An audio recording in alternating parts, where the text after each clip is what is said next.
Hello दोस्तों, आप सभी का स्वागत है हमारे यूट्यूब चैनल जीके जून में। तो आज की इस वीडियो में हम पढ़ने वाले हैं भारत की मिट्टी के विषय में, भारत की मृदा या सॉइल। तो सबसे पहले मैं क्या क्या कवर करने वाली हूँ वो देख लीजिए। तो पहले हम मृदा की परिभाषा देखेंगे, मृदा के निर्माण में क्या क्या इम्पोर्टेंट है कारक उसे देखेंगे। उसके बाद मृदा का वर्गीकरण, उसके बाद एक एक करके हम सारी मृदाओं को कवर करेंगे और सबसे लास्ट में हम क्वेश्चन आंसर को करने वाले हैं। तो चलिए शुरू करते हैं। तो मृदा क्या है? मृदा महाद्वीपीय भूपृष्ठ की सबसे ऊपरी असंगठित चट्टानी परत को मृदा कहते हैं। ये एक परिभाषा है। दूसरा देखिए, डॉक्टर बेनेट के अनुसार मृदा क्या है? मिट्टी भूपृष्ठ पर मिलने वाले असंगठित पदार्थों की वह ऊपरी परत है जो मूल चट्टानों अथवा वनस्पति के योग एवं ह्यूमस से बनती है। ये परिभाषा काफ़ी अच्छी है। इसमें लगभग सारे चीज़ों को कवर किया गया है कि मृदा क्या है। ये एक असंगठित पदार्थ की ऊपरी परत है और जो कि मूल चट्टानें होती है और वनस्पति के योग और ह्यूमस से बनती है। ये डॉक्टर बेनेट के अनुसार एक परिभाषा हो गई। अब चलिए हम देखते हैं मृदा को प्रभावित करने वाले कुछ प्रमुख कारक। तो मृदा को क्या क्या प्रभावित करती है? तो जनक सेल यानी जिस सेल से मृदा बनी है, इससे कैसे प्रभावित करती है? उसके रंग, गठन, रासायनिक गुणधर्म, खनिज की मात्रा, पारगम्यता का निर्धारण जो है जनक सेल से होता है। उसके बाद जलवायु, तापमान और वर्षा, ये भी जो है प्रभावित करते हैं मृदा के निर्माण में। अपक्षय और ह्यूमस निर्माण की दर को प्रभावित करते हैं। जलवायु, तापमान और वर्षा क्या प्रभावित करते हैं? अपक्षय यानी कि टूटना फूटना, और ह्यूमस उसमें कितना होगा इसको प्रभावित करते हैं जलवायु, तापमान और वर्षा। जबकि उच्चावच या तुंगता या ढाल, ये क्या प्रभावित करते हैं मृदा के निर्माण में? किस प्रकार? मृदा के संचय को निर्धारित करते हैं। जब ढाल वाले स्थान होते हैं तो वहाँ देखिएगा मृदा जो है संगठित नहीं होती है, बल्कि वो बारिश आए तो वो ढल जाती है। तो किसी स्थान पे कितनी मृदा जो है रुक पाएगी, इसका निर्धारण उच्चावच से होता है। नेक्स्ट देखते हैं, वनस्पति या प्राणी जात और सूक्ष्म जीव, ये ह्यूमस का निर्माण की दर को प्रभावित करते हैं। ह्यूमस निर्माण की दर को प्रभावित करते हैं। और समय काफ़ी ज़रूरी है। मृदा परिच्छेदिका की मोटाई को निश्चित करती है, यानी वक्त के साथ मृदा की जो एक लेयर काट के देखते हैं हम, उसे मृदा परिच्छेदिका कहते हैं। उसमें विभिन्न लेयर होती है जो समय के साथ बनती गई थी मृदा की। तो यहाँ शॉर्टकट में मैंने लिख दिया है, मृदा निर्माण को प्रभावित करने वाले कारक है उच्चावच, जनक सामग्री, जलवायु, वनस्पति और समय। अब देखिए, भारतीय कृषि अनुसंधान परिषद यानी ICAR द्वारा 1956 में मृदा के वर्गीकरण की दिशा में महत्वपूर्ण कार्य किया गया। ICAR यानी आयकर द्वारा संरचनात्मक मृदा और खनिज मृदा के रंग व संसाधनात्मक महत्व को ध्यान में रखते हुए भारतीय मृदा को 8 वर्गों में विभाजित किया गया। कौन कौन से? चलिए देखते हैं मृदा का वर्गीकरण। सबसे पहले है जलोढ़ मृदा, काली या रेगुर मृदा, लाल पीली मृदा, लेटराइट मृदा, पर्वतीय या वनीय मृदा, मरुस्थलीय मृदा, लवणीय मृदा और पीट एवं जैव मृदा। तो पहला देखते हैं, जलोढ़ीय मृदा की बात करते हैं। तो जलोढ़ मृदा का निर्माण नदियों द्वारा लाए गए अवसादों से होता है। इसमें कमी का मतलब है कि जलोढ़ मृदा में क्या नहीं पाई जाती है? तो नाइट्रोजन, फास्फोरस और ह्यूमस काफ़ी कम मात्रा में पाई जाती है, जबकि समुचित मात्रा में पोटास और चूना पाई जाती है। चट्टानी खनिजों की उपस्थिति के कारण उपजाऊ होता है यह मृदा। और वितरण की बात करें तो ये मुख्यतः उत्तर के विशाल मैदान, जो कि गंगा ब्रह्मपुत्र का मैदान है, वह तटवर्ती भागों में पाई जाती है। इसके अलावा प्रायद्वीपीय भारत की नदी घाटियों में भी सीमित क्षेत्र में पाई जाती है। देश के कुल क्षेत्रफल का 1/4 भाग में जो है जलोढ़ मृदा पाई जाती है। और तराई प्रदेश की मिट्टी में बालू, क्ले एवं कंकड़ पाई जाती है। और गन्ने की कृषि के लिए प्रसिद्ध है तराई क्षेत्र की मिट्टियाँ। अब दोस्तों, जलोढ़ जो है इसे भी हम 2 भागों में विभाजित करेंगे। पहला है बांगर और दूसरा है खादर। तो चलिए इसका विवरण देख लेते हैं। बांगर जो है पुरानी जलोढ़ को हम बांगर कहते हैं, जबकि नवीन जलोढ़ को हम खादर कहते हैं। बांगर जो है सतलज यमुना का मैदान, पंजाब, हरियाणा तथा उत्तरी गंगा के मैदान में पाई जाती है। नवीन जलोढ़ जो है मध्य एवं निम्न मैदानी क्षेत्रों में बाढ़ के कारण मृदा का नवीकरण होता रहता है और उसे हम कहते हैं खादर।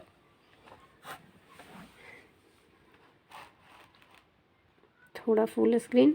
हाँ, तो बांगर क्या है दोस्तों, जैसे कि जब नदी में बाढ़ आता है तो वो हमेशा नई मिट्टी लेकर आता है, वो खादर होता है। जबकि जहाँ पे बाढ़ नहीं आता है वहाँ के इलाके जो है सूख जाते हैं और वहाँ पे पुरानी जलोढ़ हो जाती है, तो उसे हम बांगर कहते हैं। रंग की बात करें तो बांगर का कलर होता है गहरा और खादर का कलर है हल्का। खादर जो है उर्वरा शक्ति बांगर से अधिक होती है। ठीक है। यत्र तत्र चूने की गांठ पाई जाती है जिसे कंकड़ कहा जाता है। और फसल की बात करें तो बांगर में गेहूं, गन्ना और जौ के लिए काफ़ी अच्छी है, जबकि खादर चावल और जूट के लिए बहुत अच्छी है।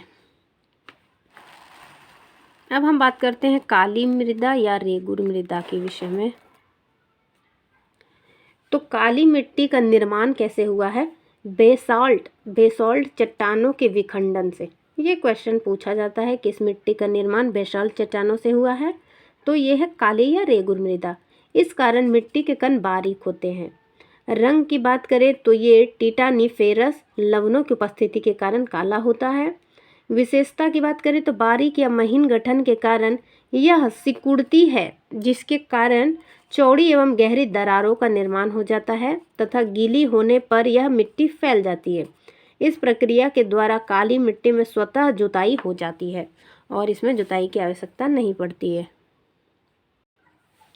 महीन कणों के कारण इस मिट्टी की जल धारण की क्षमता अधिक होती है, इसलिए शुष्क कृषि के लिए ये उपयुक्त मृदा है। प्रचुरता की बात की जाए तो इसमें लोहा, एल्युमिनियम, पोटास और चूना जो है प्रचुर मात्रा में पाई जाती है, जबकि नाइट्रोजन और फास्फोरस की कमी होती है। उर्वरता अधिक होती है और कपास की वृद्धि के लिए सर्वाधिक उपयुक्त होने के कारण इस मिट्टी को कपासी मृदा भी कहा जाता है। स्थानीय नाम इसका रेगूर है। अब प्रमुख फसलों की बात की जाए तो कपास, गन्ना, मूंगफली, तंबाकू, फल आदि ये काली मृदा में काफ़ी अच्छी मात्रा में होती है। नेक्स्ट है विस्तार। अगर विस्तार की बात की जाए तो सर्वाधिक क्षेत्र महाराष्ट्र में है। इसके अलावा मालवा पठार, तेलंगाना पठार, उत्तरी कर्नाटक, उत्तर प्रदेश, तमिलनाडु और दक्षिण पूर्वी गुजरात में है। नेक्स्ट है दोस्तों लाल मृदा। लाल मृदा की बात की जाए तो इसका निर्माण प्राचीन आर्कियन एवं धारवाड़ चट्टानों से हुआ है। प्राचीन आर्कियन एवं धारवाड़ चट्टानों से लाल रंग फेरिक ऑक्साइड की अधिकता के कारण है। और विशेषता की बात की जाए तो अपलक्षित या लीचिंग मिट्टी है ये, और ऊपरी परत में लोहा और एल्युमिनियम की अधिकता होती है, किंतु पोटास, नाइट्रोजन और फास्फोरस और ह्यूमस की कमी होती है। चूने की कमी के कारण आंशिक रूप से अम्लीय भी होती है। पोषक तत्वों की कमी के कारण ये कम उपजाऊ होती है। प्रमुख फसलों की बात की जाए तो मोटे अनाज, दलहन और चावल के लिए उपयुक्त है। वितरण सर्वाधिक कर्नाटका में, तो लाल पीली मृदा सर्वाधिक कर्नाटक में। इसके अलावा आंध्र प्रदेश के रायलसीमा, तमिलनाडु, छोटा नागपुर का पठार, उड़ीसा एवं पश्चिम बंगाल का उत्तरी पठारी क्षेत्र, छत्तीसगढ़, पूर्वी मध्य प्रदेश और उत्तर पूर्वी भारत में लाल पीली मृदा का विस्तार पाया जाता है। नेक्स्ट मृदा की बात की जाए चौथी, तो वो है लैटेराइट मृदा। निर्माण मानसूनी जलवायु द्वारा उत्पन्न परिस्थितियों में इसका निर्माण होता है। वर्षा के बाद शुष्क ऋतु मानसूनी जलवायु की विशेषता है। वर्षा के बाद शुष्क ऋतु मानसूनी जलवायु की विशेषता है। परिस्थितियों में निक्षालन क्रिया तेजी से हो जाती है। निक्षालन से सैलों में सिलिका की मात्रा कम हो जाती है, जिसमें लोहे और एल्युमिनियम के अंश ही अधिक मात्रा में रह जाते हैं। कभी कभी तो इस मृदा में एल्युमिनियम का अंश इतना अधिक हो जाता है कि ये बॉक्साइट के अयस्क के रूप में कार्य करती है। तो इसका निर्माण कैसे होता है दोस्तों? मानसूनी जलवायु में होता है इसका निर्माण। जब अधिक गर्मी पड़ती है उसके बाद फिर वर्षा होती है तो उस परिस्थिति में इसका निर्माण होता है। और क्षेत्र की बात की जाए तो कर्नाटक, केरल, तमिलनाडु, महाराष्ट्र, मध्य प्रदेश, झारखंड, उड़ीसा, असम की पहाड़ियाँ में ये पाई जाती है और देश के लगभग 1.26 लाख वर्ग किलोमीटर क्षेत्र में इसका विस्तार है। विशेषता की बात की जाए तो इस मृदा में चूना, फास्फोरस और पोटास कम पाया जाता है।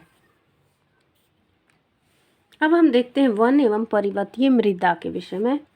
वन एवं पर्वतीय मृदा का निर्माण पर्वतीय भागों में होता है। इस पर्यावरण में परिवर्तन के अनुसार मृदाओं का गठन और संरचना बदलती रहती है। घाटियों में ये दुमटी और पांसु होती है तथा ऊपरी ढालों पर ये मोटे कणों वाली होती है। अधिकांश पर्वतीय मृदाएं टर्शियरी युग की चट्टानों का अपक्षय से बनी होती है। हिमालय के हिमच्छादित क्षेत्रों में इन मृदाओं का अनाच्छादन होता रहता है और ये अम्लीय मृदाएं होती है। पोटास, चूना और फास्फोरस का अभाव होता है।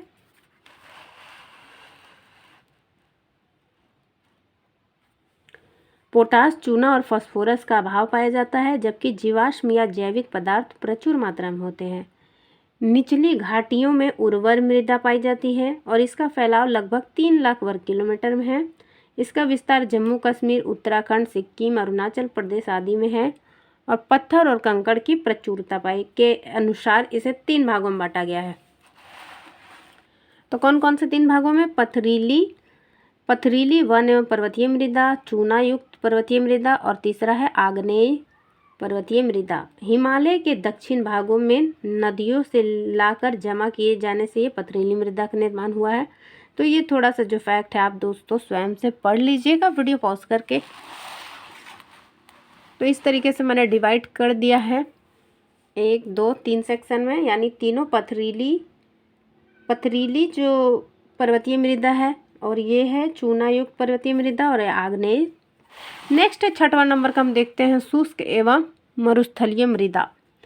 तो इसका विकास शुष्क एवं अर्धशुष्क जलवायु दशाओं में जहां औसत वार्षिक वर्षा 50 सेंटीमीटर से कम होती है वहां पे हुआ है। इसका विस्तार लगभग 1.5 लाख किलोमीटर स्क्वायर क्षेत्र में है और यह मिट्टी रेतीली से लेकर बजरी युक्त है, जिसमें जैव पदार्थों और नाइट्रोजन की कमी पाई जाती है। घुलनशील लवणों का प्रतिशत अधिक पाया जाता है।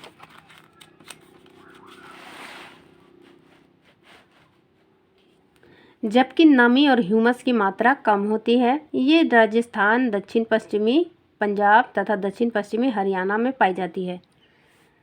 सिंचाई की सुविधा के विकास से इन्हें कृषि योग्य बनाया जा सका है और यही कारण है कि इंदिरा गांधी नहर से लाभान्वित राजस्थान का गंगानगर जनपद आज खाद्यान्नों और कपास का प्रमुख उत्पादक क्षेत्र हो गया है।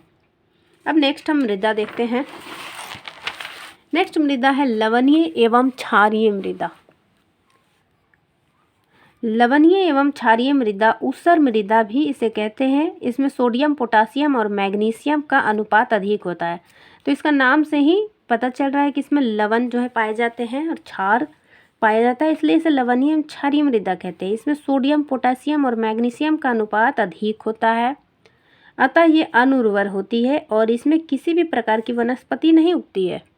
राजस्थान, उत्तर प्रदेश, बिहार, हरियाणा, पंजाब और महाराष्ट्र राज्य में शुष्क क्षेत्रों में ये पाई जाती है। यहाँ कोशिका क्रिया द्वारा सोडियम, कैल्शियम और मैग्नीशियम के लवण धरातल पर एक सफ़ेद परत के रूप में दिखाई पड़ने लगती है।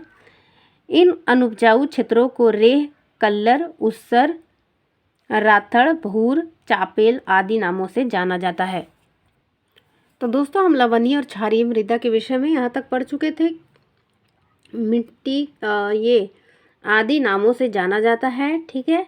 और इसमें जो है खेती अगर हम देखें तो इसकी संरचना बलुई से लेकर दोमटी तक होती है और इसमें नाइट्रोजन और चूने की कमी होती है। उसके बाद फसल की बात की जाए तो बरसीम, चावल, गन्ना, आंवला, जामुन, अमरूद आदि की खेती जो है इसमें की जाती है। इसमें लवण और जैव पदार्थों की अधिकता होती है, परंतु फॉस्फेट और पोटास की कमी देखी जाती है। मुख्यतः केरल और तमिलनाडु राज्य में मुख्यतः केरल और तमिलनाडु राज्य में, सॉरी दोस्तों, सॉरी, मैं बात कर रही थी लवणीय मृदा की, मैं नीचे चली गई, आई एम सॉरी। ठीक है, तो हमने यहाँ तक पढ़ा था कि आदि नामों से जानी जाती है। उसके बाद देखिए, हाल के वर्षों में नहर सिंचाई क्षेत्र के विस्तार से इन मिट्टियों का क्षेत्र जो है बढ़ गया है और इसकी संरचना बलुई से लेकर दोमट्टी तक होती है और नाइट्रोजन और चूने की कमी होती है। उसके बाद जो है लवण रोधी फसल इसमें उगती है, जैसे कि बरसीम, चावल, गन्ना, आंवला, जामुन, फालसा, अमरूद की खेती तथा पाइराइट का प्रयोग कर इन मिट्टियों को सुधारा जा सकता है। चलिए तो इसे हाईलाइट कर लेते हैं। पाइराइट की कमी का प्रयोग कर इन मिट्टियों को सुधारा जा सकता है और इसमें चावल, गेहूं, कपास, गन्ना, तंबाकू आदि फसल उगाए जा सकते हैं। नेक्स्ट है पीट एवं दलदलीय मृदा। तो मैंने लिखा नहीं, एक अभी तक लिखा नहीं है, तो मैं इसी से ही कंप्लीट करा देती हूँ। पीट मिट्टियाँ जो है आर्द्र क्षेत्रों में, ध्यान रखिए, आर्द्र क्षेत्रों में मृदा में अधिक जैव पदार्थों के संचयन से बनती है। जैव पदार्थों के संचयन से बनती है। इसमें जैव पदार्थों की मात्रा लगभग 40 से 50% तक पाई जाती है। ये मिट्टियाँ वर्षा ऋतु में जल में डूबी रहती है और बाद में इन पर चावल की खेती की जाती है। ये काली, भारी और अति अम्लीय मृदा होती है जिसमें लवण और जैव पदार्थों की अधिकता होती है, परंतु फॉस्फेट और पोटास की कमी देखी जाती है। लगभग ये सारी जो भारत की लगभग जितनी मिट्टियाँ सब में फॉस्फेट और पोटास की कमी ही पाई जाती है। यह मुख्यतः केरल और तमिलनाडु राज्य में पाई जाती है। दलदली मृदा ओडिशा, पश्चिम बंगाल और तमिलनाडु के तटीय क्षेत्रों, उत्तरी बिहार के मध्यवर्ती भाग और उत्तराखंड के अल्मोड़ा जनपद में पाई जाती है। ये अम्लीय मृदा होती है और 40 से 50% तक जैविक पदार्थ इसमें पाया जाता है। जलाक्रांतिक व अवायु दशाओं में इनका निर्माण होता है। इसमें फेरस आयरन होने के कारण इसका रंग नीला होता है। इसमें धान का उत्पादन किया जाता है और तटीय क्षेत्रों में इस मृदा में मैंग्रोव वनस्पतियाँ मिलती है। तो ये किस तरह की मृदा होती है आप समझ चुके हैं कि ये पानी से भरा होता है और जैव पदार्थ इसमें अधिक मात्रा में होती है। अब ये हमारा हो चुका है मृदा। अगर आपको ये वीडियो पसंद आया तो लाइक कीजिए, शेयर कीजिए और अगर आप कहेंगे पार्ट 2 लाने के लिए तो मैं इसमें भारतीय मृदा की समस्या और अन्य जो भी तथ्य है वो मैं लेकर आऊँगी और इसके बाद हम करने वाले हैं मृदा से संबंधित महत्वपूर्ण प्रश्न। तो दोस्तों वीडियो पसंद आया तो लाइक कीजिए, शेयर कीजिए और चैनल को सब्सक्राइब कीजिए। Thanks for watching. अगले वीडियो मिलते हैं, तब तक के लिए आपका धन्यवाद।